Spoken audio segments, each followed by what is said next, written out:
Dear Kuya Poy, Merry Christmas po sa inyo at sa lahat ng bumubuo ng inyong programang Heart to Heart sa True FM. Ako po si Martha, 28 years old mula dito sa Mandaluyong. Alam kong tapos na ang marriage ko nung hindi man lang ako binigyan ni Joseph ng kumot habang natutulog ako isang malamig na gabi. Alam kong para sa inyo ay parang ang weird pakinggan.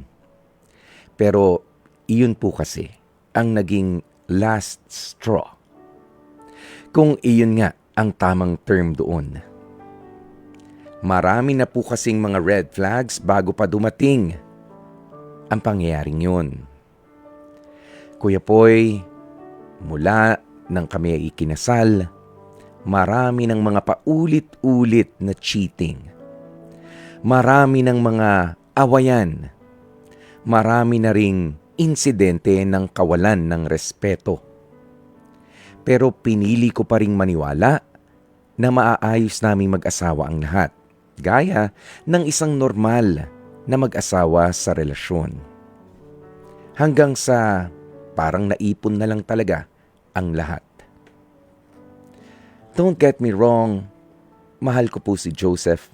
Kaya nga paulit-ulit akong nagpapatawad. At kahit hindi Pasko, nagpapatawad ako dahil umaasa akong kakayanin ko pa.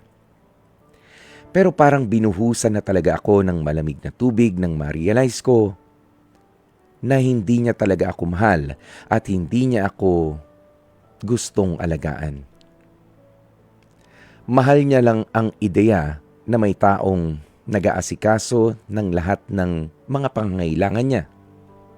Lahat, mula sa mga gamit hanggang sa simpleng tubig na iinumin na iniaabot ko naman sa kanya. Kaya ngayon, Kuya Poy, iniisip ko, masama nga ba akong asawa kung pipiliin ko ng bumitaw at piliin na ang sarili ko?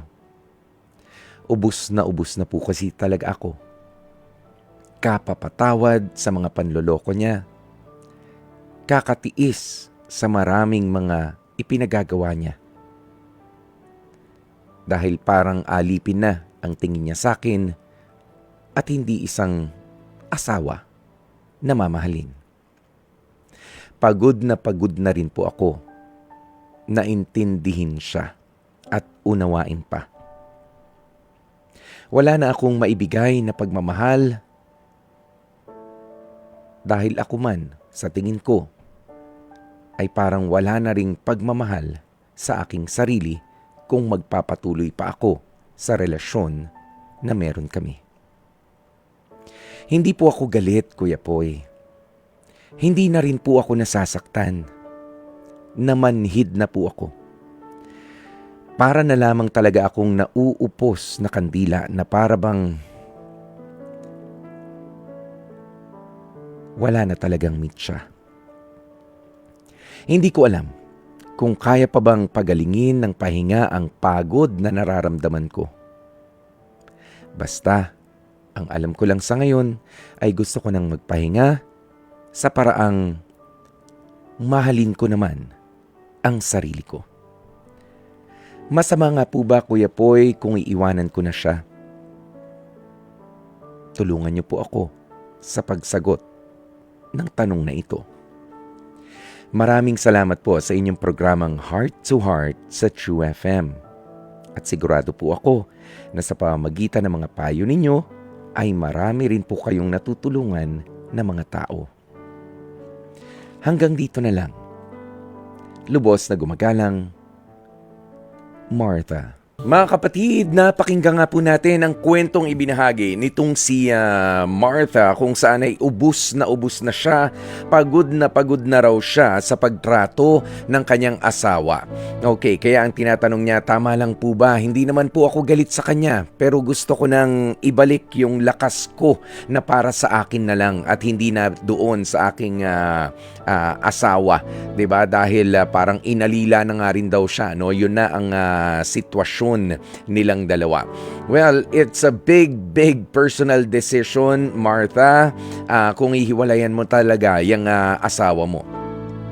Papaano mo nga ba i-assess yung mga bagay na yan? Kapag ka ba yung honesty is really gone, wala na talaga, tuloy-tuloy lang ang kanyang pag-cheat sa'yo, well, malinaw yan na senyales na kailangan na nga na kayo ay maghiwalay na.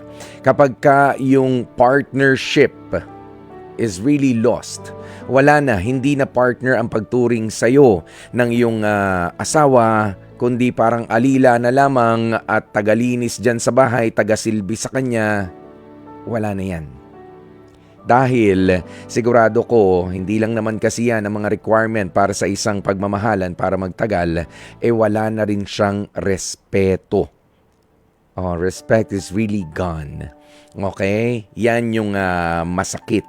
Minsan, kahit na hindi mo na mahal yung tao, pero dahil meron ka naman natitirang respeto sa kanya, nabubuhay pa rin.